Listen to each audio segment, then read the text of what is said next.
ማርያምን በጣም ነው የሚደብረው። ለምን እንደዚህ ነገር የምታደርጊው?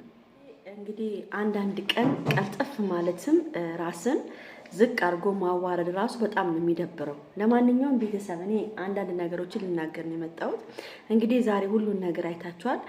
አንዳንድ ነገሮች ሲያናዱኝ እዚህ ጋር መጥቼ መናገሬ ለእኔ እፎይታ ነው የሚሰጠኝ። አንደኛ ነገር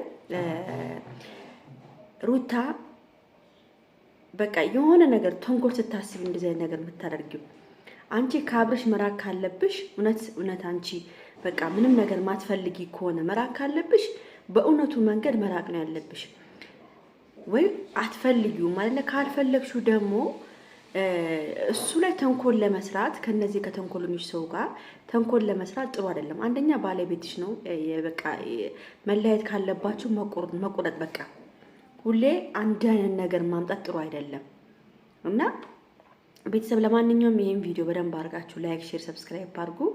ይሄን ቪዲዮ ላይክ አድርጋችሁ ለሩታም ለአብርሃም እንዲደርስልኝ ይፈልጋለሁ። በእናታችሁ እሺ፣ በማርያም ይዣችኋለሁ። በአላህ ሙስሊሞች በጣም ነው የተበሳጨሁት ማለት ነው።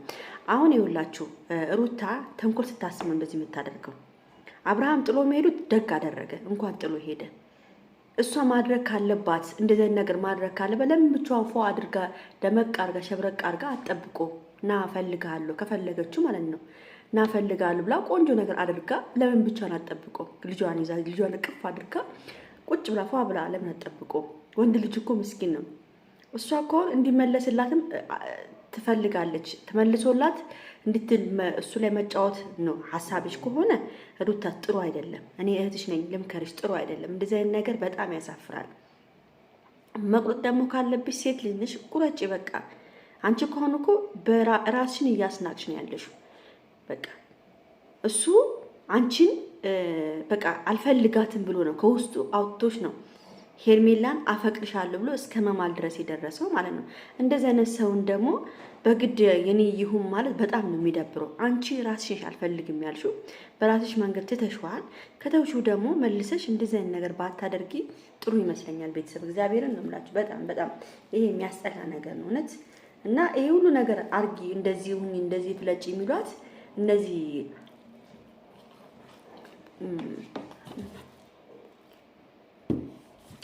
ዳኒና ሜሪ ናቸው።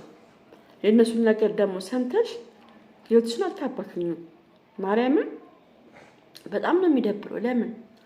ለምን እንደዚህ አይነት ነገር የምታደርጊው? እና እኔ ራስሽን ዝቅ ስታረጊ በጣም ነው የሚያስጠላኝ። አሁን ይሄ ነገር አሁን ለሄርሜላ በቃ ይመቻታል ለመናገር፣ አንቺን ለማቆሸሽ፣ አንቺን ዝቅ ለማድረግ ይመቻታል። እየተለማመጠች ነው እሱ ስለማይፈልጋት ነው ምናምን ብላ የአንቺን ስም ልታጠፋው ትችላለች። ገብቶሻል? ስለዚህ እባክሽን ሩታይ ለምታደርጊው ነገር ተጠንቀቂ። ተንኮል ከሆነም ደግሞ ተይ እረፊ። ተንኮል ጥሩ አይደለም። ቢያንስ ተዋልዳችኋል። እውነቴን ነው የምናገር፣ ተዋልዳችኋል። መለያየት ካለባችሁ መለያየት ነው እንጂ እየጠራሹ በእንደነዚህ አይነት ሰዎች ከፍ ዝቅ እንዲያደርጉት አትፍቀጅላቸው። በቃ እነሱ ተንኮል ፈልገው ነው። አንቺ የምትመታረቅ ከፈለግሽ ደግሞ በእንደዚህ አይነት ሁኔታ ለምትታረቂው እነዚህን ሰብስበሽ ኮልኮሌዎችሽን ሰብስበሽ አምጥተሽ አይደለም። ገብቶሻል? አውቃለሁ ሰው ያስፈልግሻል፣ ጓደኛ ያስፈልግሻል። ግን በእንደዚህ አይነት ነገር አይደለም። በጣም ነው የሚደብረው። ለአብርሃም ተንኮል ማሰብ ምናምን ይሄ ይደብራል። በቃ ይሄ ለአብርሃም ተንኮል ሆነ ተብሎ ትልቅ ተንኮል ታስቦበት ነው። አውቃለሁ፣ ይሄ ሁሉ ነገር አውቃለሁ። ስለዚህ ተንኮል አስቦ ለመጣ ሰው እግዚአብሔር አይወደውም። የምታደርጊውን ነገር ወቂ። እነዚህ ልጆች አያዋጡሽም። የራስሽን መንገድ ሂጂ በቃ። አብርሃም መጣ የሆነ ነገር ለማድረግ ነው ሀሳባችሁ። የሆነ ነገር አለ፣ የሆነ ትልቅ ዱቡዳ የሆነ ነገር ለአብርሃም ልታደርጉለት ነው። ግን አብርሃም ጥሎ የሚሄዱ ደግ አደረገ፣ ጥሩ አደረገ። ጥሎ የሚሄዱ በቃ እንዴ እኮ ራስ ማስናቅ ነው። ሩታ ራስሽን እኮ እያስናቅሽ ነው፣ ራስሽን እያስወረድሽ ነው። ገብቶሻል? አልፈልግም ብለሽዋል። አልፈልግም ካልሽ ደግሞ አይንንም ማየት አልፈልግም ብለሻል። የምን አንድ አመት ማክበር ነው? አንቺን እኮ ንቆሽ እኮ ነው ሩታን ሄርሜላን አፈቅራታለሁ ያለው። ምንም እንደው የእውነት የልቡንም ባይሆን በቃ ካፉ አውጥቶታል። ምንም አንቺን እየደበቀን ቢሆንም ውስጡ እየወደደሽ እየደበቀሽን ቢሆንም በቃ ለሄርሜላ ያለውን ፍቅር ገልጿል። ይሄ ደግሞ ለአንቺ መግባት እንዲገባሽ መሆን አለበት።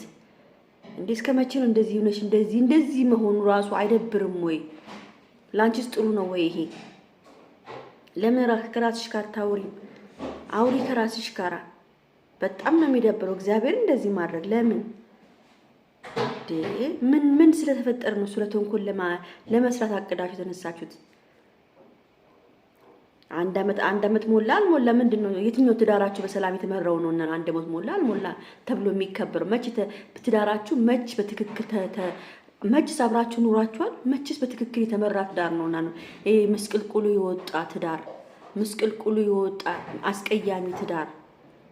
እኛ እንኳን በእናንተ ሰብ እንዳናገባ የተደረገበት ትዳር እግዚአብሔርን ነው የምላችሁ። ይሄ ምስቅልቅል የወጣ ትዳር ደግሞ መች ነው? አንድ አመት ደግሞ የትኛውን ፏ ብላችሁ ይኖራችሁበት ቀን ነው? የትኛውን ፏ ብላችሁ ይኖራችሁበት ቀን ነው? አንቺ ዩኒቨርሲቲ ምናምን ይሄ ተንኮል ታቅዶ ስለተሰራበት ነው እንጂ አንቺን ማክበርን ፈልገሽ አይደለም። አንቺ አሁን በሄርሜላ አይን እየወረድሽ ነው ያለሽ ሩታ።